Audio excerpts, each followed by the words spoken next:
The sting came first, sharp, hot, spreading across my cheek like fire. Then the silence. Not the peaceful kind. The kind that presses against your eardrums after something breaks. After a door slams. After your mother's ring catches the light and your skin at the same time. I stood in our apartment's narrow hallway, palm pressed to my face, tasting copper on my tongue. The walls were thin enough that I could hear Mrs. Kim's television next door, some drama where people shouted about love like it was something worth fighting for. My mother didn't shout. Not anymore. Shouting brought attention, and attention brought questions, and questions made her afraid. Go. Her voice was low, sharp, controlled. The kind of control that came from years of practice. If you want to be useful for once in your miserable life, you'll go downstairs. Now. I wanted to ask why. I wanted to ask who was waiting. I wanted to ask what I'd done this time that was so unforgivable. But her eyes had that flat look again. Like feelings were an inconvenience she'd learned to live without. The same eyes that watched me stretch yesterday's rice across 2 bowls. The same eyes that counted the tutoring money I brought home every week and still said it wasn't enough. The same eyes that stopped seeing me as a daughter somewhere around the time my father left. My school uniform jacket hung by the door, damp from this morning's walk. I grabbed it, fingers clumsy, and shoved my arms through the sleeves. My braid was coming loose. The Blue Star clips, cheap plastic from a street vendor, the kind that cost less than a meal, were still pinned above my left ear. I wore them because they made me look like someone with a softer life. Someone who had a reason to decorate themselves. The car's waiting, my mother said, already turning away. Don't embarrass me. The door clicked shut behind me before I could respond. Outside, the city had turned slick with October rain. Streetlights doubled themselves in puddles that reflected neon signs and passing headlights. The air tasted like metal and exhaust, cold enough to make my breath visible. I hugged my thin jacket tighter, braid ends damp and heavy against my collar. A black sedan idled near the curb. Not a taxi. Not a ride-share with a lit-up sign. A black sedan with windows so dark they looked like sealed doors. The kind of car that didn't belong in our neighborhood, where most people took the bus and luxury meant having enough data on their phone plan. My steps slowed. The back door opened before I reached it. Miss Carter? A man in a neat suit stood beside the car, posture too straight to be casual, face too blank to be friendly. You're expected. Expected. The word sat wrong in my mouth like borrowed clothes that didn't fit. Expected by who? I asked, voice barely above a whisper. He didn't answer. Just held the door open, palm up, as if we were meeting for dinner instead of. My phone buzzed. One text from my mother. Get in. Do not embarrass me. My throat tightened. My fingers went numb. I climbed into the back seat. The leather smelled expensive. The kind of smell that came from things meant to last, not things meant to survive. The car was warm in a way our apartment never was, even in summer. For a second I forgot to breathe because comfort like that felt like stepping into a room I didn't have permission to enter. And then I saw him. He sat in the far corner, angled slightly toward the window, silver hair catching the city lights in a way that looked deliberate, intentional. His suit jacket had a pattern so subtle I almost missed it. Small flecks that looked like stars scattered across midnight fabric. One hand rested on his knee. The other held a phone he wasn't looking at. When he turned, his eyes landed on my face and went sharp. Not with interest. With assessment. Like he was cataloging injuries I was trying to hide. Your cheek, he said. His voice was calm, low, controlled in a way that made my mother's control sound like pretending. Who did that? I swallowed. It's nothing. That's not an answer. My stomach twisted. People didn't ask me questions like that. People either ignored what they saw or decided it was my fault for existing wrong. I bumped into a cabinet. I lied because lying was safer than truth. Always had been. His attention didn't move. It stayed on me like a weight I couldn't shake off. You're shaking, he said. Only then did I realize my hands were trembling in my lap. My ribs ached, not from bruises this time but from holding my breath too long. From making myself smaller for so many years that I'd forgotten how to take up space. The driver pulled into traffic. The sedan glided forward like the road belonged to it. Where are we going? I forced out, trying to keep my voice steady. To a place you cannot be followed. I slid down my spine. Why? For the first time his expression shifted. Not softer. Not kind. But something closer to irritation. Like the world had made a mistake and he was deciding how to correct it. Because your mother signed something she had no right to sign, he said. The city lights blurred past the window. I don't understand, I whispered. He leaned forward slightly. The cabin light caught the angle of his jaw, a faint scar near his eyebrow, thin and old. Evidence of a past that didn't include helplessness. Your mother owes money, he said. She attempted to trade you for time. The words hit like a fist to the chest. Trade me? No, I said. She wouldn't? His gaze didn't blink, didn't soften. She already tried. My ears rang. The city slid past outside. Billboards, convenience stores, intersections where people crossed without looking up from their phones. Normal people. People who weren't sitting in the back of a stranger's car learning they'd been sold like furniture. You're lying, I said, but my voice came out hollow. I don't lie. He set his phone on the seat between us, screen facing up. A message thread glowed in the dim light. I caught fragments, collateral, settlement, immediate transfer, before he swiped it away. Your mother contacted an associate of mine. She offered you as leverage against a debt she cannot pay. How much? The question came out before I could stop it. Enough that she thought you were worth less. The bluntness of it stole my breath. I stared at the stars scattered across his jacket, at the way his cufflinks flashed once when he adjusted his sleeve. He didn't look like someone who dealt in other people's desperation. He looked like the kind of man people made room for in crowded spaces. The kind whose signature changed lives. Who are you? I forced out. He held my gaze as the city blurred into streaks of light. Kang Junseo, he said. CEO of Hanseong Holdings. The name landed like a stone in deep water. Even in our neighborhood, where people pretended not to follow business news, where ambition was something you kept quiet, everyone knew Hanseong. Skyscrapers. Mergers. Headlines about acquisitions that reshaped entire industries. The kind of wealth that felt unreal. Like a story you watched on someone else's screen. Then why are you here? I asked, hating how small my voice sounded. Why are you talking to me?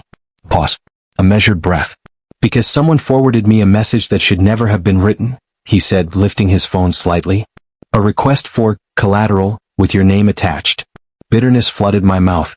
I'm not collateral. No, he agreed, and the word landed with force. You're not. The car stopped at a red light. Outside, pedestrians hurried under umbrellas, lives continuing like mine wasn't fracturing in real time.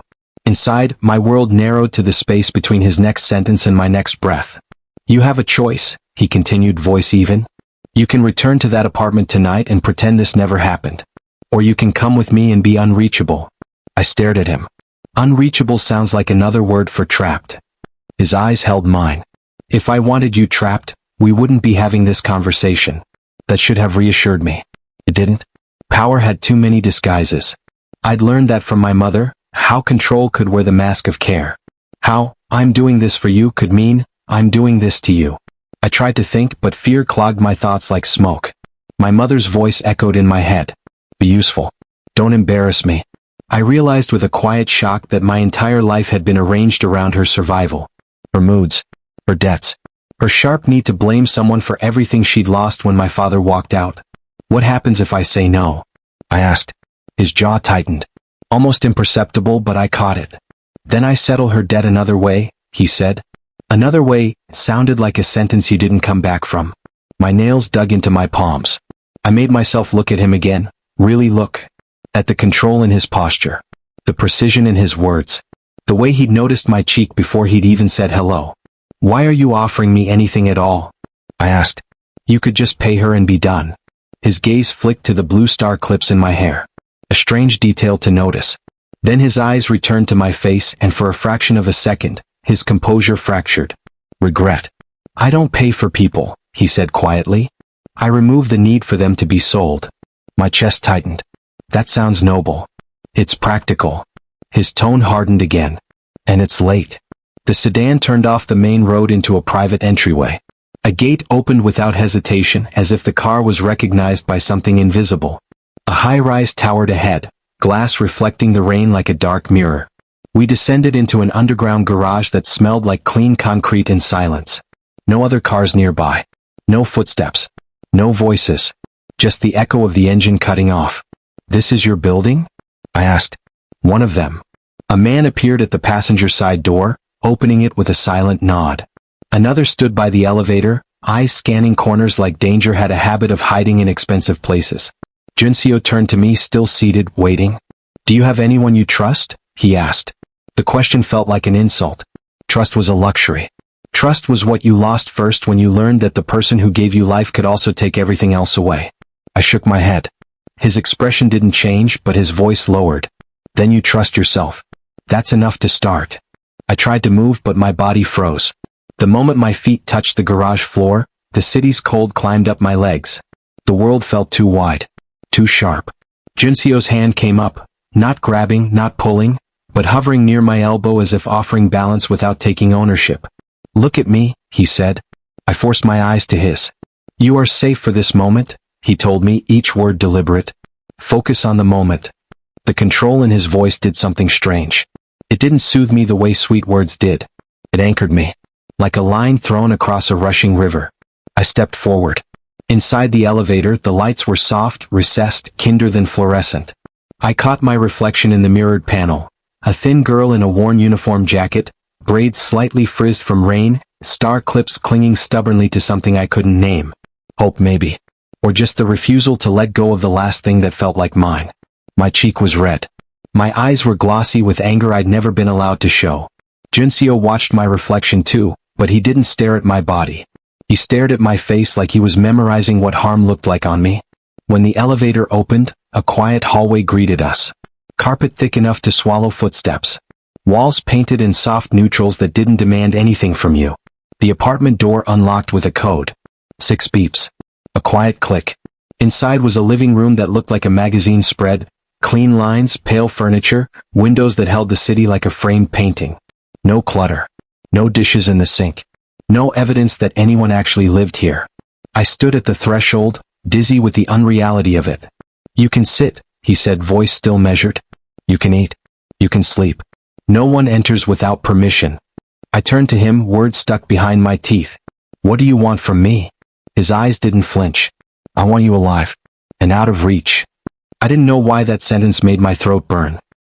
He reached into his coat and placed a phone on the glass table. No. Screen lighting up with a soft glow. One number was saved. No name.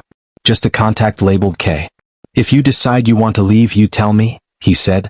If you decide you want to fight for something else, you tell me. Either way, you will not return to her tonight.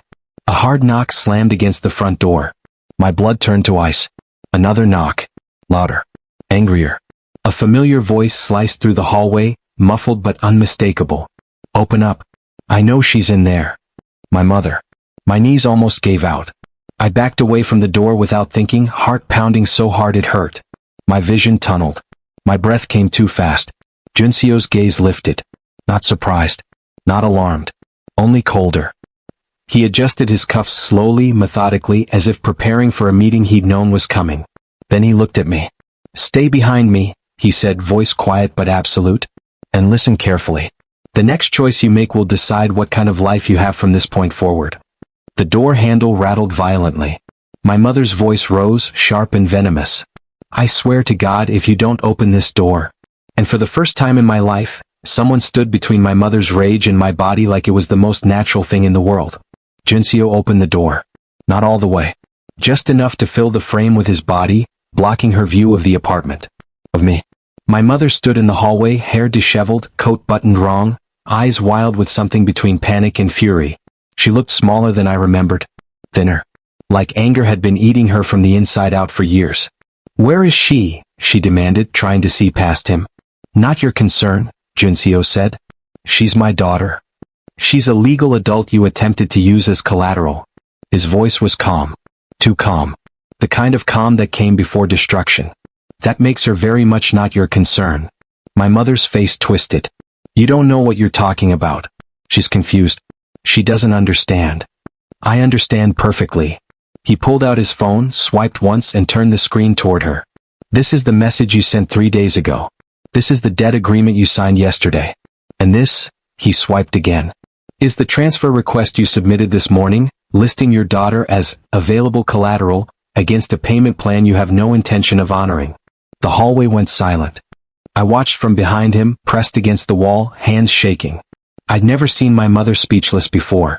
I'd never seen her cornered. You're twisting it, she said, but her voice had lost its edge. I needed time. I was going to. You were going to trade your daughter's autonomy for your own convenience, Junseo said. Let me be clear. The debt is settled. You will receive no further contact from the creditors. You will also receive no further contact from your daughter unless she initiates it. If you attempt to reach her, approach her, or involve her in any financial arrangement again, I will ensure the legal consequences are severe. Do you understand? My mother's eyes darted past him, searching for me. When she found my face, something flickered across hers. Not regret. Not shame. Calculation. You can't keep her, she said, voice turning sharp again. She's not some toy you can buy because you have money. I didn't buy her. His tone could have cut glass. I removed her from a situation where you were actively attempting to sell her. There's a difference. She'll come back, my mother hissed. She always does. She has nowhere else to go. That was when I stepped forward. Not all the way into the doorway. Just enough that she could see me clearly. I'm not coming back, I said. My voice shook, but the words were steady. My mother's face went pale, then red. You ungrateful, after everything I've done for you? You hit me, I said quietly. You told me I was worthless. You tried to trade me to pay off your debts. That's not everything. That's nothing. Her mouth opened, closed, opened again. But no words came. Juncio stepped back slightly, just enough to close the door. Goodbye, Miss Carter, he said, and shut her out. The lock clicked. The silence that followed was so loud it hurt.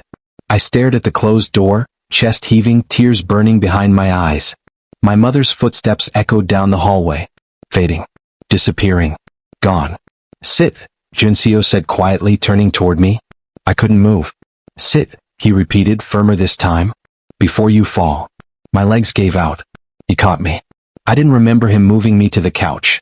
One moment I was collapsing in the entryway, and the next I was sitting on soft fabric that smelled faintly like cedar and something clean I couldn't name. A blanket had been draped over my shoulders. Juncio stood near the kitchen counter, back to me, filling a glass with water. My hands wouldn't stop shaking. I pressed them together hard until my knuckles turned white. My breath came in uneven bursts, like my lungs had forgotten their rhythm. He returned with the water and set it on the coffee table in front of me, not forcing it into my hands, just leaving it within reach. Then he sat in the chair across from me, not beside me, not crowding me, and waited. The silence stretched. Outside the city hummed. Car horns. Distant sirens. The muffled sound of life continuing like mine hadn't just cracked open. Why did you do that? I finally asked, voice hoarse. Because someone needed to. That's not an answer. His eyes lifted to mine. It's the only one I have. I stared at him, searching for the lie. The angle. The hidden cost.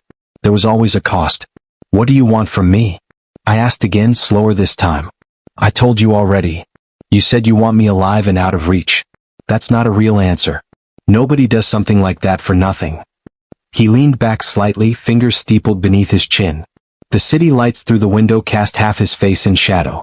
When I was 15, he said quietly, my mother sold my sister to pay off a gambling debt. My breath caught. I didn't know until it was too late, he continued, voice even but distant. By the time I found out, she'd already been moved. Different city. Different name. It took me 3 years to find her. By then. He paused. By then she didn't recognize me anymore. The air between us felt fragile. Where is she now? I asked. Safe. In a facility with people who understand trauma. His gaze returned to me. I fund 17 programs across the country. Shelters. Legal aid. Resources for people whose families decided they were worth less than debts. I don't do it because I'm noble. I do it because I couldn't save her in time. My throat ached. So I'm, what? A replacement? No. The word was firm. You're a person who deserved intervention. That's all. I wanted to believe him. I wanted to believe that safety didn't come with strings. That rescue didn't mean ownership. That someone could step between you and harm without expecting you to owe them your life. But belief was expensive. And I'd been broke for a long time. I don't know how to do this, I whispered. Do what? Be somewhere safe. I don't know how to exist without waiting for something to go wrong. His expression softened. Just barely. Just enough. Then we start small, he said. Right now you drink water. You sleep. Tomorrow you decide what comes next. One moment at a time. One moment at a time. I reached for the glass. My hands were still shaking, but I drank anyway. And for the first time in longer than I could remember, I let myself be still. I woke to sunlight. Not the harsh, accusing kind that sliced through our apartment's broken blinds. Soft sunlight. filtered through floor-to-ceiling windows, turning the room gold and quiet. For 3 seconds I didn't remember where I was. Then it all crashed back. My mother's voice in the hallway, Junseo's cold precision, the door closing on everything I'd ever known. I sat up too fast. The blanket slid off my shoulders. I was still wearing yesterday's uniform, wrinkled and damp-smelling. My braid had come completely loose during the night, hair tangled around my face. The blue star clips sat on the nightstand beside me. Someone had removed them while I slept. My chest tightened. I grabbed them, fingers clumsy, and shoved them back into my hair where they belonged. Where they'd always belonged. A soft knock on the door. "You're awake." Junseo's voice muffled through the wood. "There's food. And clothes if you want them." I stood on shaking legs and opened the door. He stood in the hallway, already dressed in a different suit. Charcoal gray this time, no stars, just clean lines and perfect tailoring. His silver hair was slightly damp, like he'd showered recently. He looked the way powerful people always looked in movies, untouchable. But his eyes went to my face first. Then the clips in my hair. "You kept them," he said. "They're mine," I said, defensive without meaning to be. "I know." He stepped back, giving me space. "Come eat."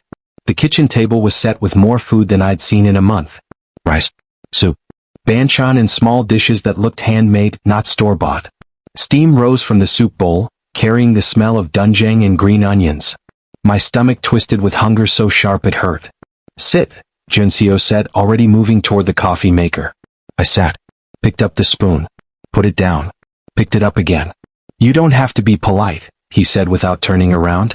"You don't have to eat slowly or leave food on the plate to prove you're not greedy. Eat until you're full." The kindness of it broke something in me. I ate. Not quickly. Not desperately. But steadily, letting the warmth settle in my stomach, letting my body remember what it felt like to not be hungry.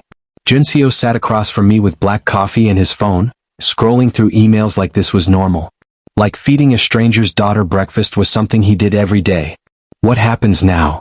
I asked between bites. "Now you decide," he said, setting his phone down. "You can stay here as long as you need. I can arrange for you to continue your education. I can connect you with legal resources if you want to file a report.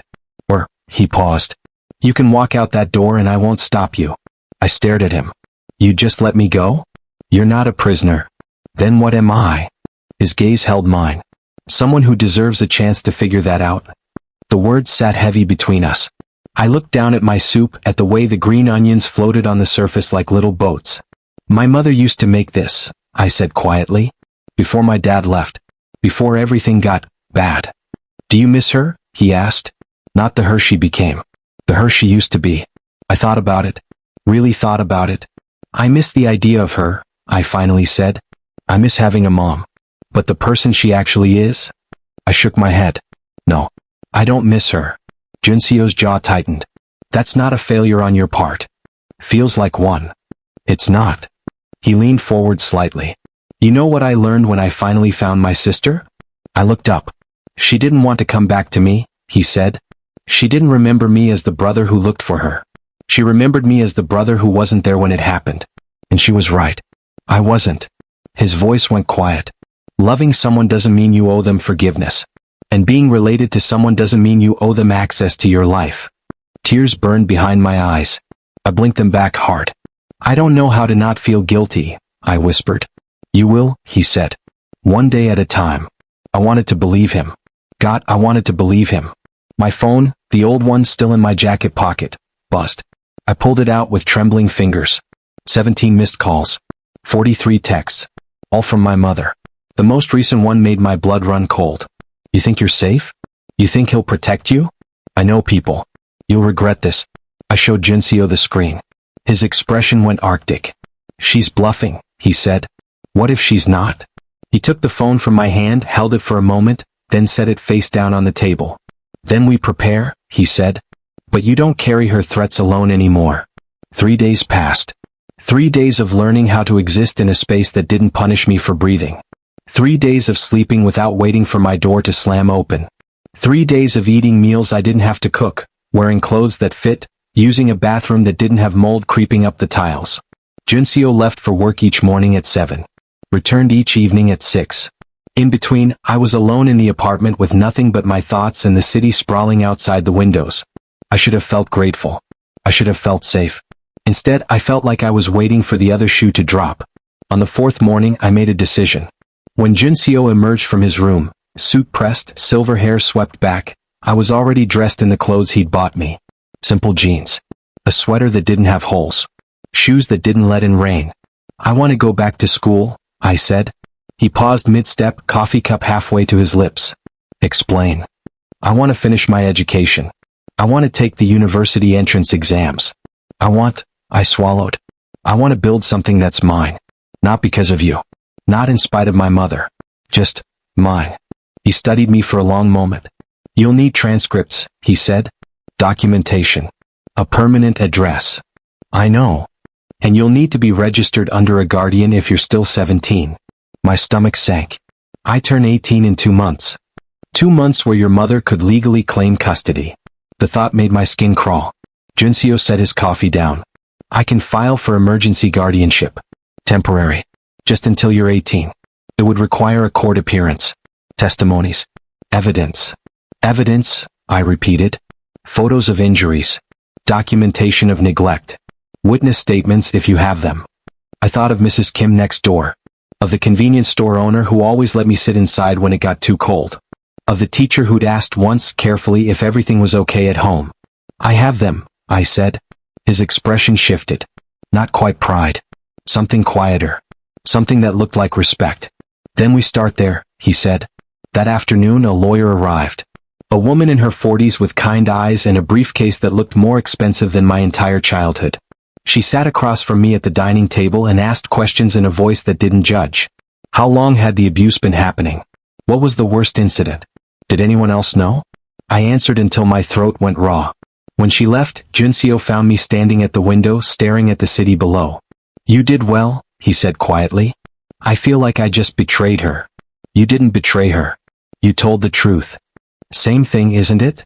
He came to stand beside me. Close but not touching. No, it's not.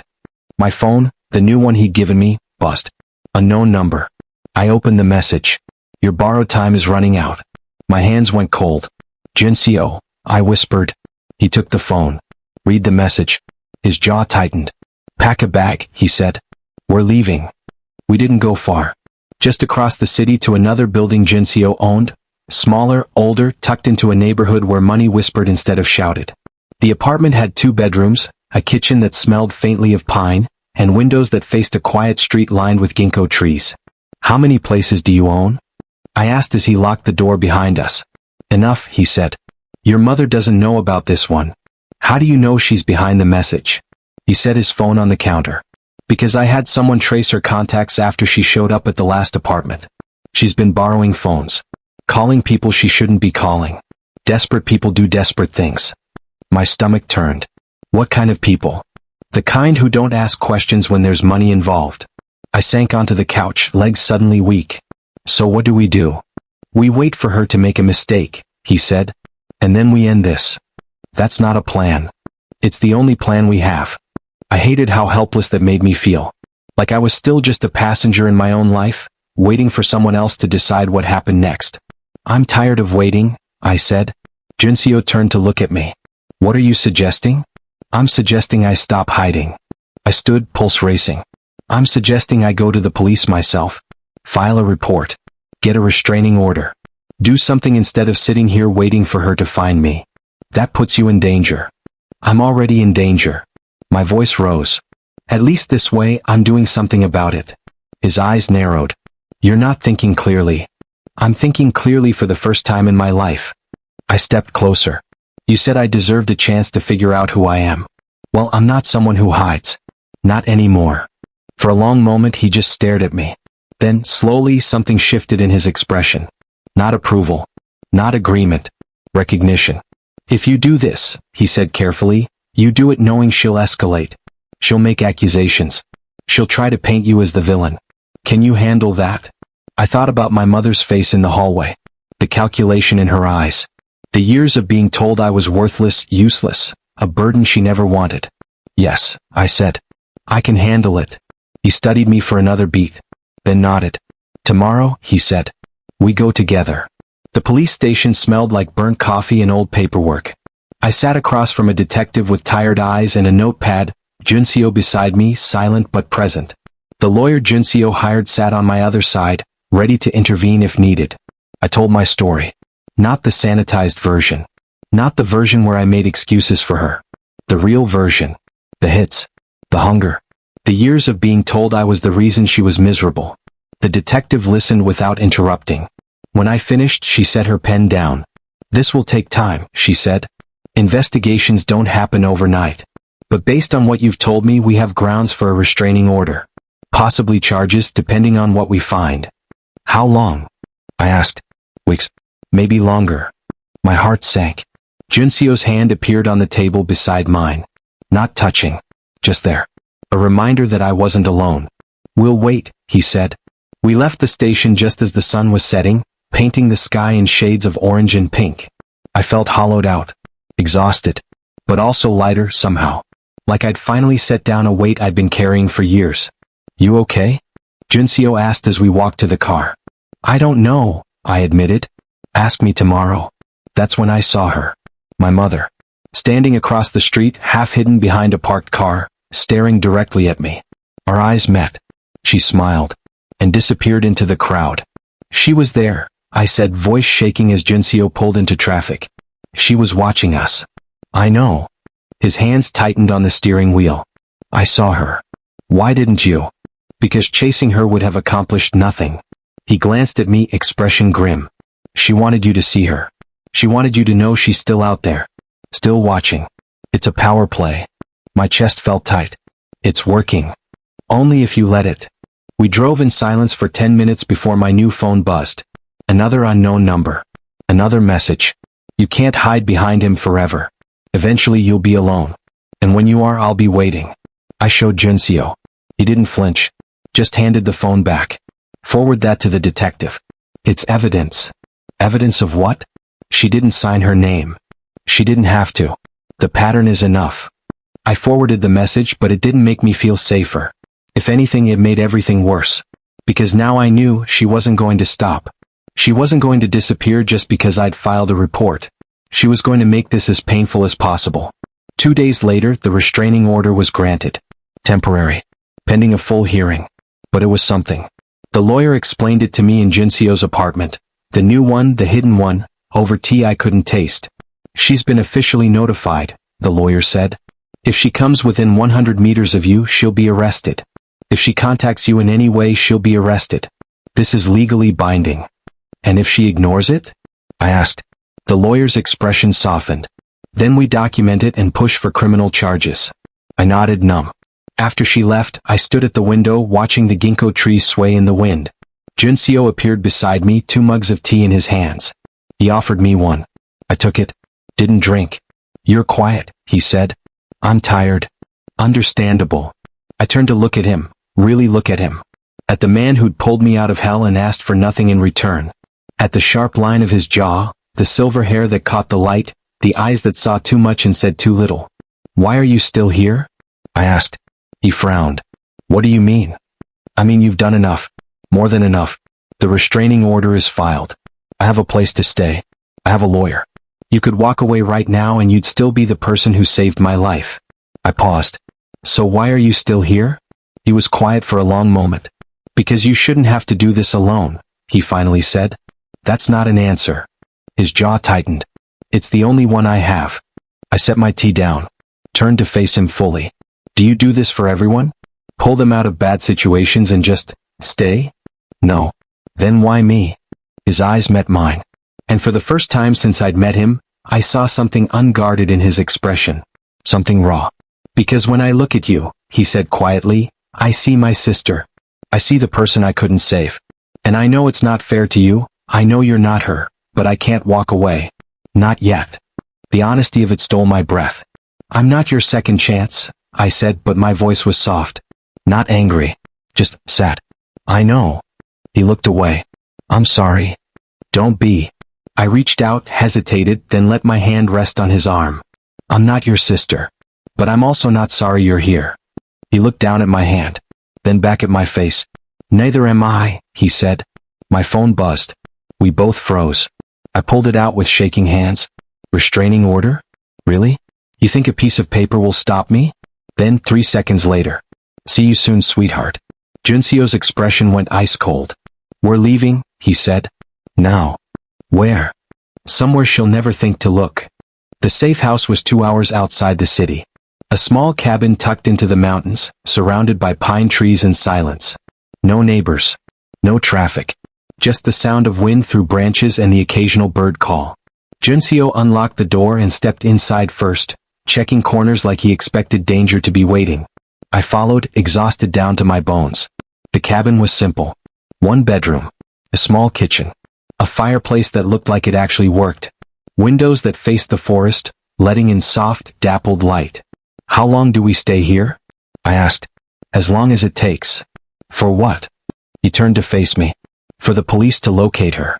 For the restraining order to turn into charges. For you to be safe enough to go back to your life. My life. The words felt strange. Like something I'd never actually had. I walked to the window, staring out at the trees. What if she never stops? She will. How do you know? Because people like her always do. They push until they hit a wall they can't break through.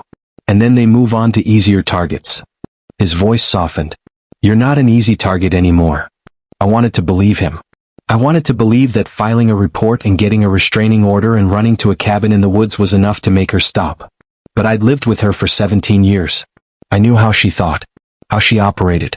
She wouldn't stop until she got what she wanted. Or until she couldn't try anymore. What if I'm always afraid? I asked, voice barely above a whisper. Junseo came to stand beside me. Close enough that I could feel the warmth of him but still giving me space. Then you're afraid, he said simply. Fear doesn't make you weak. It makes you human. What matters is what you do with it. I turned to look at him. What did you do with yours? I built something so big that no one could take it from me. He met my eyes. But it didn't make me happy. It just made me powerful. There's a difference. Are you happy now? He considered the question. I don't know. Ask me in a year.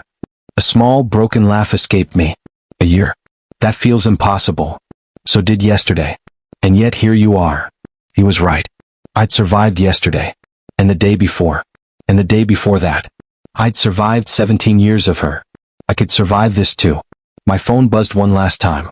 I pulled it out, heart pounding. But it wasn't my mother. It was the detective. We have her in custody. Multiple violations of the restraining order.